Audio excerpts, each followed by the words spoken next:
Kayo po ba mga bossing ko ay pakiramdam po ninyo na paborito kayo ng kamalasan? Ako po ay may share sa inyo po mga bossing. Kung kayo po ay lagi nag-aaway ng inyong karelasyon, may mga pagsubok kayo pinagdadaanan, talaga namang walang tigil ang awayan sa loob ng inyong tahanan.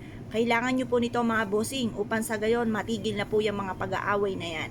Kung pasaway po nyo po mga anak, may bossing ako na nagtatanong kung paano daw po masusolusyonan yung pasaway na anak kasi pasaway daw po anak po niya. Unang-una po, ipagdasal nyo po ito. Ipagdasal nyo na mabago po siya ng kanyang kaisipan, gabayan po siya ng itaas para hindi po siya mapahamak. Pagkatapos mga bossing, subukan nyo rin po ito.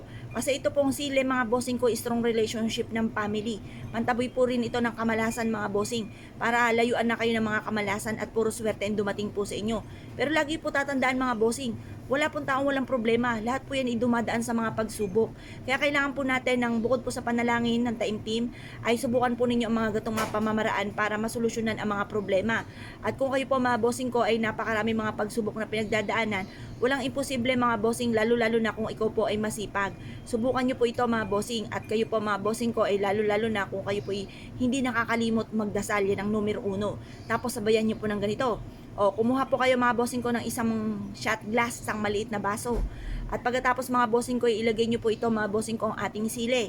Pagkatapos, kumuha kayo ng isang malinis na papel, isulat nyo kung ano yung hinanaing nyo sa buhay. Halimbawa, lubog sa pagkakautang. O laging kapag yan na si Judith, yan ang bayarin, namumblema na. Para hindi tayo lagi namumblema, subukan nyo po ito.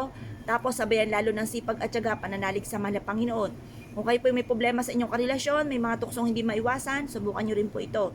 Ganun din po mga bossing ko, kung kayo po ay may problema sa inyo po mga anak, subukan nyo rin po ito. Idasal nyo po dyan at isulat sa isang malinis na papel ang lahat ng mga hinanaing.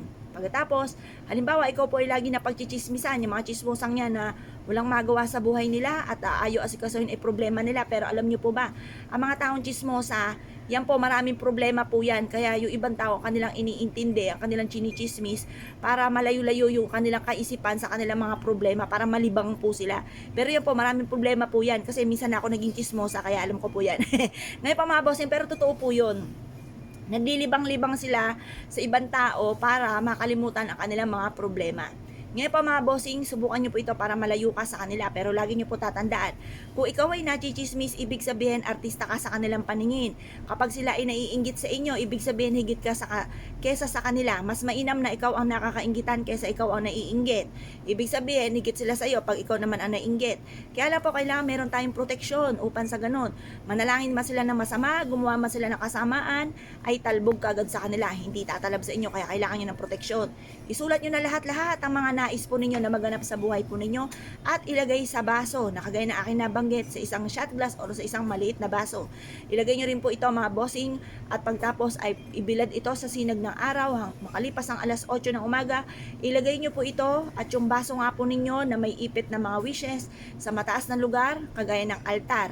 Or kaya kung may cabinet kayo na sa may gawing silangan, sa mataas nyo siya ilalagay dahil sinulat nyo po, may wishes kayo. Kapag binulong lang, pwede sa baba. Pero kapag may wishes, may papel, ikaw ang mismo nagsulat, ilalagay nyo ito sa mataas na lugar mga bossing. Pagkatapos, i-mindset nyo na katapusan na ng mga problema po ninyo. Kayo po yung magiging matagumpay na sa buhay. Kung ano man po yung mga hinanaing ninyo, may problema sa inyong pamilya, masusolusyonan na po ito. Positive ka lamang, sabayan pa ng panalangin ng taimtim na mula sa inyong pong puso. Walang imposible, matutupad lahat ang mga pangarap. Kaya kung kayo pinaniwala at nais po itong gawin mga bossing, good luck po sa inyo po lahat.